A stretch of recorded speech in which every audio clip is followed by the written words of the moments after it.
tere tulemast! Nii, sul on mingi äge idee, eks? Tahaksid oma kogukonnas midagi ära teha, aga kuidas sellest ideest ka päriselt asja saaks? Just sellest me täna räägimegi.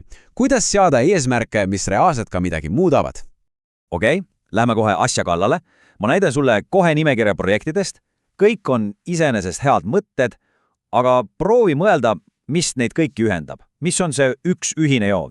Näiteks ehitame uue mänguväljaku või korraldame vaimse tervise töötoa, koristame pargi ära.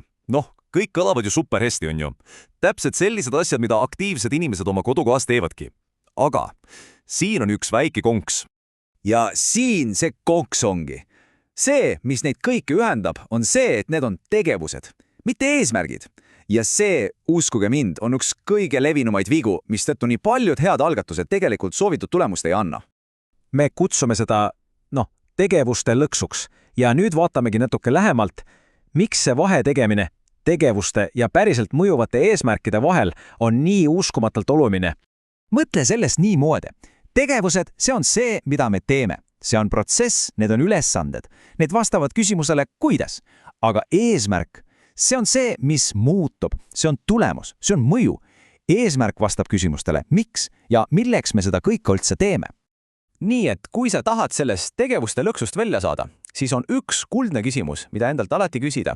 Ära küsi, mida me teeme, küsi hoopis, mis muutub, kui meil see asi õnnestub. Vot see on see võti, mis muudab kõike. Okei, probleem on selge. Aga mis on lahendus? Selleks on tegelikult olemas üks väga lihtne, aga võimas 3-tasandiline raamistik. Mõtle sellest kui oma isiklikust teekaardist, mis viib su ideest reaalse tulemuseni. Ja see teekaart tööta alati ülevalt alla. Kõige tippus on visioon. See on su põhjanael, see suur unistus, see ideaalne tulevik. Seejärel visioonist lähtuvalt tuleb konkreetne eesmärk. See on sinu sihtkoht kaardil, see spetsiifiline, mõõdetav muutus, mille saavutad. Ja alles kõige lõpus, 3. tasemel on tegevused. Need on lihtsalt navigaatori juhised, mis ütlevad, kuidas samm-sammud sihtkohta jõuda. Alati selles järjekorras, mitte kunagi vastupidi. Nüüd keskendume sellele kõige olulisemale keskmisele tasemele, sellele konkreetsele eesmärgile. Kuidas teha nii, et see oleks, pommikindel? Selleks on olemas üks väga tuntud ja paganama hästi töötav tööriist. Ja see tööriist on SMART-mudel. See on põhimõtteliselt nagu kontrollnimekill, mis aitab sul oma headest kavatsustest vormida ühe selge, mõõdetava ja reaalselt saavutatava eesmärgi. See tagab, et su projektil on ka tegelikult edu lootust. SMART on akronüüm, kus iga täht tähistab üht olulist kriteeriumit. S ehk spetsiifiline, sa pead täpselt teadma, mida saavutada tahad.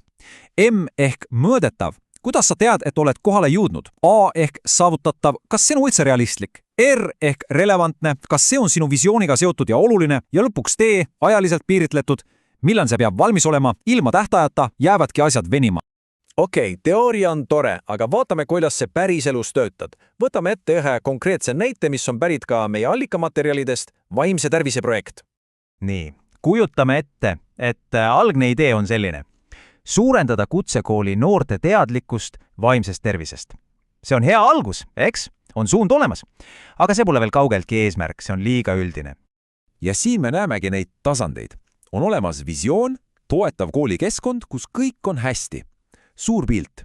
Ja on olemas ka nimekiri tegelustest. Teeme töötube, kutsume psühholoogu, teeme infovoldikuid, aga näed, see kõige olulisem lüli on vahelt puudu. See konkreetne eesmärk, mis need 2 poolt ühendaks. Ja siin ongi see puuduolev lüli, nüüd juba SMART-formingus. Kuula nüüd. Suurendada ühe õppeaasta jooksul Tallinna kutsekooli 15-19 aastaste õpilaste teadlikkust vaimsest tervisest, nii et vähemalt 70% osalejatest oskab nimetada vähemalt 3 stressiga toimetuleku viisi ja teab, kust abi seada. Märkad erinevust. See pole enam lihtsalt teadlikkuse tõstmine. See on midagi, mida saab reaalselt mõõta ja kontrollida. Okei, see kõlab hästi, aga teeme nüüd sellele ka ametliku kontrolli. Vaatame, kas see eesmärk läbi meie SMART-testi. Nii, vaatame. S, spetsiifiline. Jah, täiesti. Sihtgrupp, 15-15 aastased ja muutus, teadlikkus on selgelt paigas.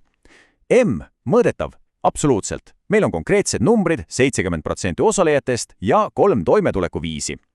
A, saavutav, 1 õppeaastaga on see täiesti reaalne. R, relevantne, jah, see vastab otse noorte vajadustele.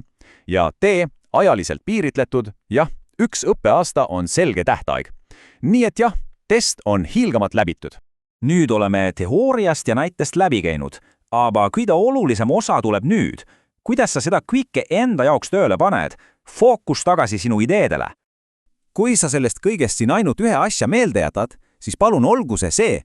Eesmärk ei ole see, mida sa teed. Eesmärk on see muutus, mis toimub tänu sellele, et sa midagi tegid. Tegevused lõppevad, aga see muutus, see jääb. Ja sellega ma jätangu su mõtlema ühe küsimusega. Mitte mida sa tegema hakkad, vaid millise muutuse lood sina?